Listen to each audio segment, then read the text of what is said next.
Pakistan jail से रिहा होकर अपने गृह नगर बालाघाट आज पहुंचेंगे प्रसन्नजीत। 31 जनवरी को पाकिस्तान से 7 भारतीय कैदियों की रिहाई हुई। इसमें से 6 पंजाब मूल के हैं, एक मध्य प्रदेश के बालाघाट जिले का है। उसका नाम प्रसन्नजीत रंगारी है, जो बीते 7 साल से पाकिस्तान की जेल में सुनील अदे के नाम से बंद है। अब वो भी रिहा हो चुका है।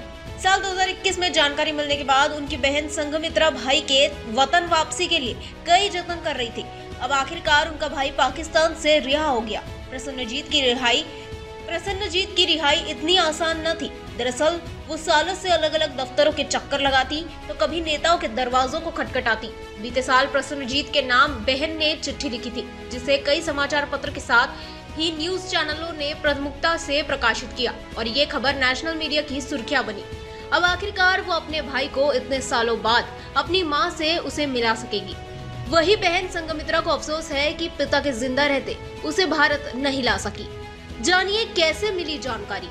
1 फरवरी यानी रविवार के दिन दोपहर 1 बजे फोन बजता है और उनके घर में खुशियां छा जाती है। प्रसन्नजीत की रिहाई की खबर उन्हें खैर लांजी पुलिस स्टेशन से मिली। इसके बाद उन्हें लगातार अमृतसर के थाने से फोन आने लगे और उन्हें जल्दी वापस लाने की बात करने लगे। प्रसन्नजीत की आवाज सालों बाद उनकी बहन संघमित्रा ने सुनी, लेकिन उनके भाई ने उनकी बहन की आवाज पहचान नहीं पाया। बहन ने कहा, भाई तू घर आ जा। तब उनके भाई ने कहा, मेरे पास टिकट नहीं है, तुम ही मुझसे मिलने के लिए आओ। अब प्रसन्नजीत के जीजा राजेश उन्हें लेने के लिए अमृतसर जाने वाले हैं। अब एक समस्या है कि पाकिस्तान की उनके परिजन आर्थिक रूप से कमजोर है और उतने शिक्षित नहीं है कि उतने दूर अकेले जा पाए। ऐसे में वो इधर उधर मदद की गुहार लगा रहे हैं कि उनके भाई को कम से कम अमृतसर से लाने में मदद करे। जानिए फिलहाल कहाँ है प्रसन्नजीत रंगारी। पाकिस्तान से 7 भारतीय नागरिकों को रिहा किया गया। उन्हें अटारी वाघा बॉर्डर पर BSF के हवाले किया गया। फिर भारत ने कस्टम और इमिग्रेशन की प्रोसेस पूरी करने के बाद सभी को नानकदेव अस्पताल में मेडिकल जांच करवाई गई। उनके स्वस्थ होने की पुष्टि होने के बाद उन्हें उनके परिजनों को सौंपा जा रहा है। 7 नागरिकों में से 6 तो अपनों तक पहुंच गए, लेकिन प्रसन्नजीत अभी भी रेड क्रॉस भवन, मजीठा रोड और गुरु नानक देव हॉस्पिटल के अंदर अमृतसर में है।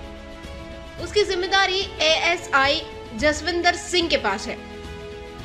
अब जानिए कैसे पहुंचा था पाकिस्तान। प्रसन्नजीत रंगारी साल 2017 से 18 को घर से लापता हुआ था। फिर वो बिहार चले गया था, लेकिन तब तो वो लौट आया था, लेकिन अचानक वो फिर से घर से लापता हुआ। घर वालों ने लंबे समय तक उसकी तलाशी की और उसे मरा हुआ मान लिया था, लेकिन अचानक दिसंबर 2021 में एक फोन आया और पता चला कि उनका भाई प्रसन्नजीत पाकिस्तान की जेल में बंद है। 1 अक्टूबर 2019 में प्रसन्नजीत को पाकिस्तान के बाटापुर से हिरासत में लिया गया। उस समय तक उस पर किसी तरह के आरोप तय नहीं हुए थे। वो सुनील अदे के नाम से बंद था। अब वो पाकिस्तान की कैद से आजाद है। पढ़ाई में तेज था प्रसन्नजीत।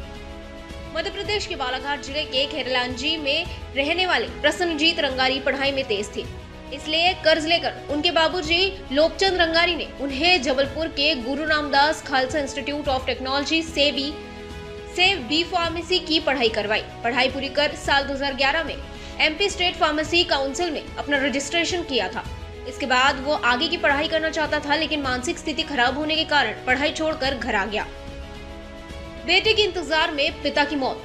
वेरिफिकेशन के दस्तावेज भी उसी दिन आ गए थे जिस दिन संघमित्रा और प्रसन्नजीत के पिता लोकचंद रंगारी की मौत हुई थी। बेटे के इंतजार में वो दुनिया से चल बसे और मां को लगता है कि उनका बेटा अब जबलपुर में है। वो मानसिक रूप से बीमार है और पड़ोसियों से खाना लेकर अपना गुजारा कर रहा है। खैर, उनके पिता तो अपने बेटे से तो नहीं मिल सके, लेकिन उनकी मां बेटे से मिल सकेंगी।